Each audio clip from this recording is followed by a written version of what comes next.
Welcome, mythology enthusiasts.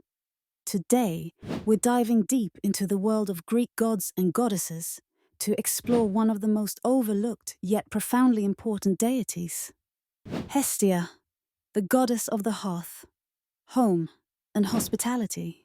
Prepare for a journey that will take us from the heights of Mount Olympus to the heart of every Greek household.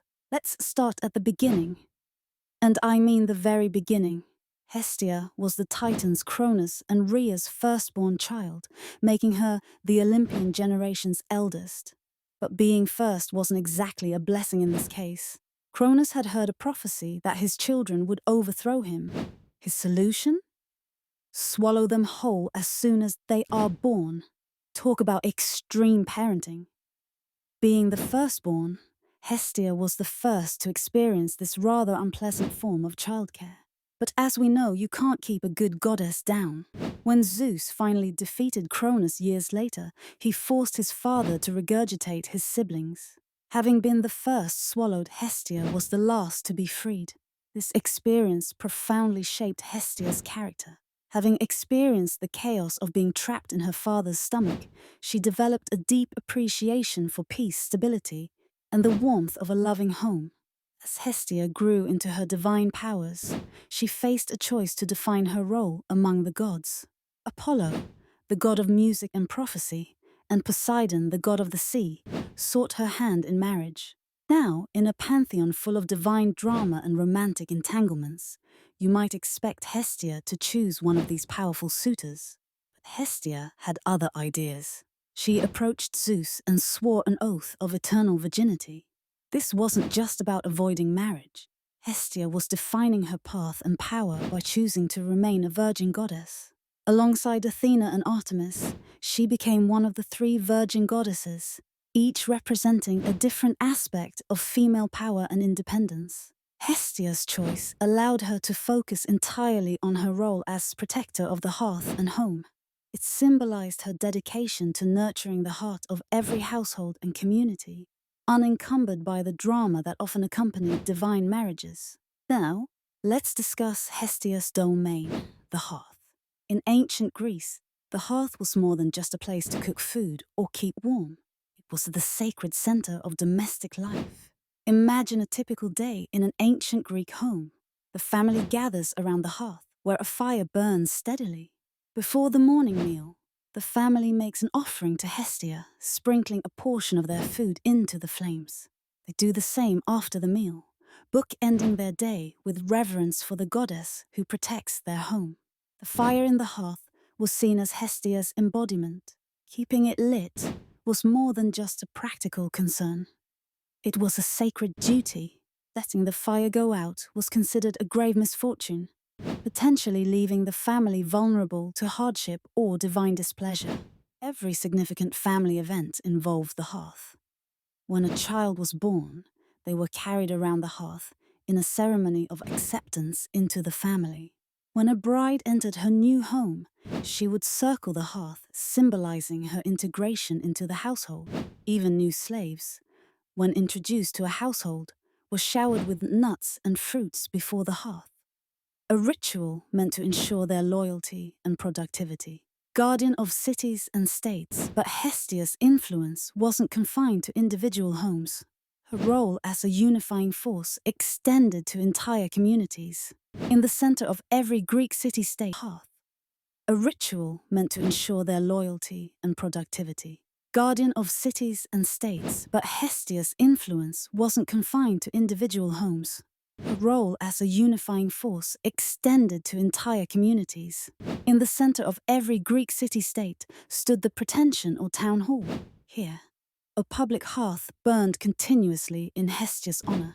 This wasn't just any fire.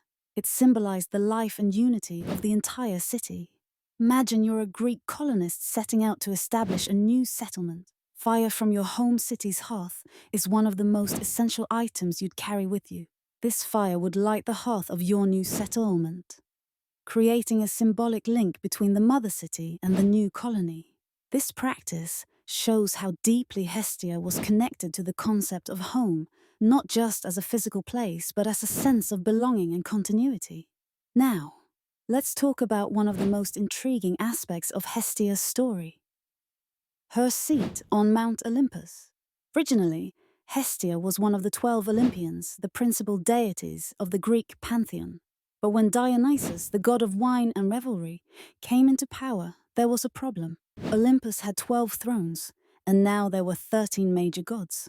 Hestia gave up her seat to Dionysus in a remarkable act of selflessness. This act preserved peace on Olympus and showcased her humble nature. It's a powerful reminder that sometimes stepping back can be a form of strength. But don't think for a moment that this diminished Hestia's importance. She became even more honored. She received the first and last offerings at every sacrifice, a recognition of her fundamental importance to Greek life. While Hestia isn't known for the dramatic displays of power we see from gods like Zeus or Poseidon, her influence was profound and far-reaching. Of course, the hearth was her main symbol. Its circular shape represented Hestia's eternal nature and the cyclical aspects of life and seasons. The gentle donkey was also associated with Hestia, symbolizing patience, hard work, and humility, all qualities valued in maintaining a harmonious home. Hestia's powers were subtle but crucial. She could bless households with harmony and prosperity. Her presence ensured the success of sacrifices and offerings to other gods. She was one of the few deities who could grant asylum to those seeking refuge, making her hearth a place of safety and peace. Hestia's worship was deeply integrated into daily Greek life, far more than many famous gods. Every meal began and ended with an offering to Hestia. Before taking a sip of wine, a Greek would pour a small libation to her. Lighting a new hearth fire was sacred, accompanied by prayers seeking her blessings. In public buildings, her flame symbolized the community's unity and shared responsibility. Political oaths were often taken at her hearth, binding the swearers not only to their word, but also to the very fabric of the community. While Hestia may not have had the dramatic myths of other gods, her influence was profound and enduring. She represented the importance of home, family, and community, values that resonated deeply with the ancient Greeks and still hold meaning today.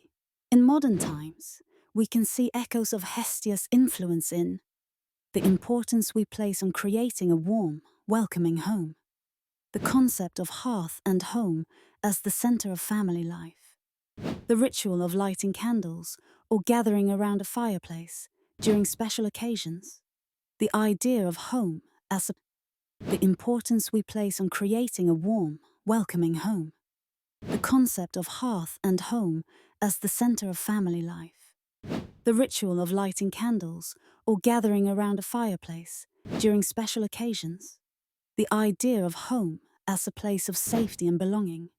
As we've seen, Hestia may not have the flashiest myths or the most dramatic powers, but her influence permeated every aspect of ancient Greek life. Her presence was felt and honored in everything from the grandest temples to the humblest homes. So the next time you gather around your hearth, be it a fireplace, a dining table, or simply the place where your loved ones come together, remember Hestia. Remember the goddess who reminds us